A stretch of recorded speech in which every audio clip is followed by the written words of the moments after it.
The UN General Assembly will convene in New York on September 23, 2024, welcoming world leaders and diplomats from the 193 countries represented at the UN for a week filled with speeches and minimal world relevance, a common outcome of these meetings.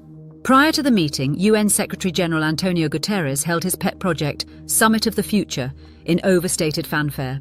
The Secretary-General billed the summit as a once-in-a-generation opportunity to change human history by restarting international cooperation and embracing multilateralism. The pact included 56 actions, including multilateralism, and also upholding the UN Charter, peacekeeping, climate change, disarmament, regulating artificial intelligence, and reforms to both financial institutions and the UN Security Council.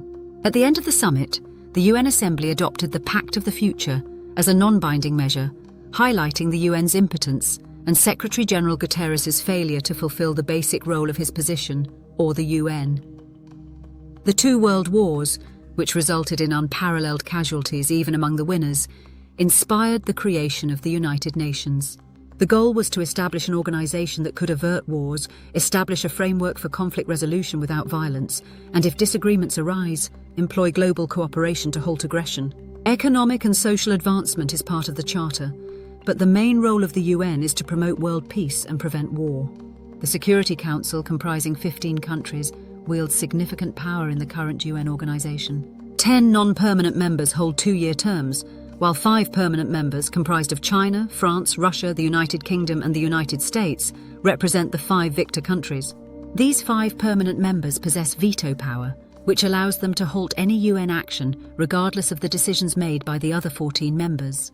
This power is a primary source of dysfunction in the United Nations, hindering its ability to uphold the fundamental Charter goal of maintaining global peace.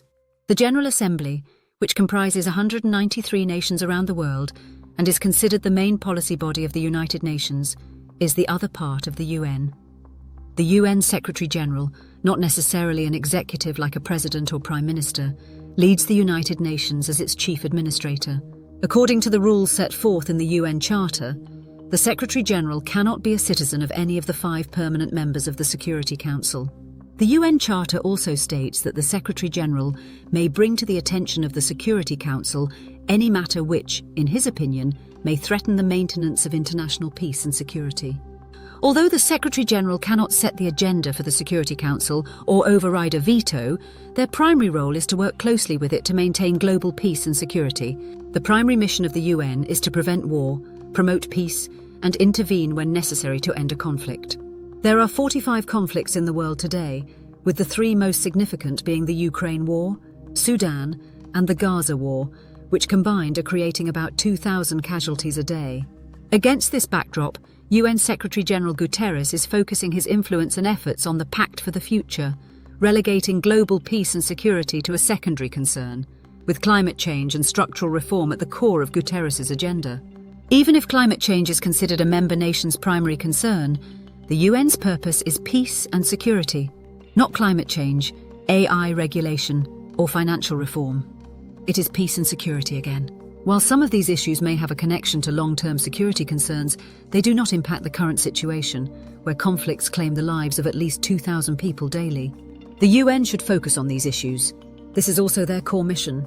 One could argue that the UN is capable of multitasking, provided it operates competently and prioritizes its primary mission.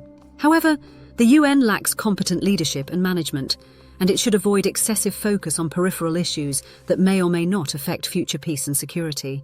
All other endeavors, until the UN can competently address its core role, are a waste of resources and potentially belong to another international body.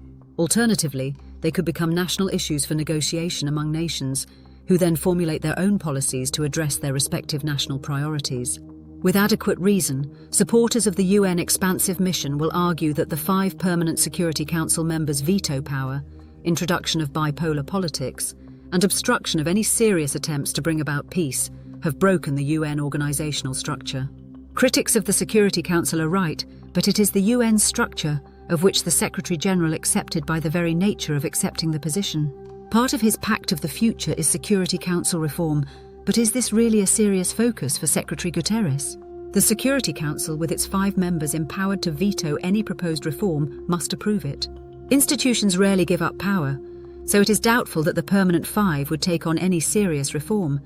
And even if they did, how does having a rotating group of veto-wielding countries on the Security Council improve the prospect of peace? Hint, it doesn't. This reform effort squanders focus by ignoring the UN's basic core functions. Another point to consider is that Secretary-General Guterres is not even committed to using his position to promote peace, as he rarely travels to Russia or Ukraine to use his position to elevate ending conflicts.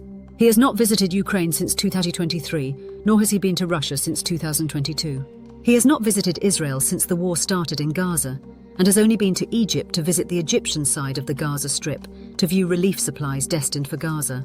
Guterres has not visited Sudan since 2017. His primary role as chief administrator is to promote the UN's mission, and he has shown that he is not willing to jeopardize his personal reputation or safety in the pursuit of peace, unlike UN Secretary-General Dag Hammarskjöld, who lost his life in a plane crash during a personal peace mission in the Congo in 1961.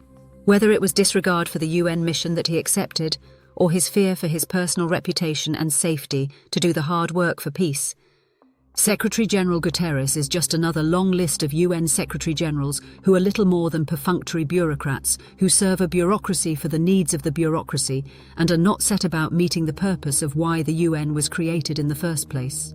The excuse that the organizational structure is ill-suited for the organizational purpose cannot be an excuse for why Secretary Guterres and other Secretary-Generals cannot radically pursue peace and security. If the structure of the Security Council presents a barrier, the Secretary-General should utilize their platform to relentlessly advocate for peace. They should also leverage their position to exert external pressure on the Security Council, compelling them to either adopt a stance against peace or devise a viable solution for the UN to resolve the conflict.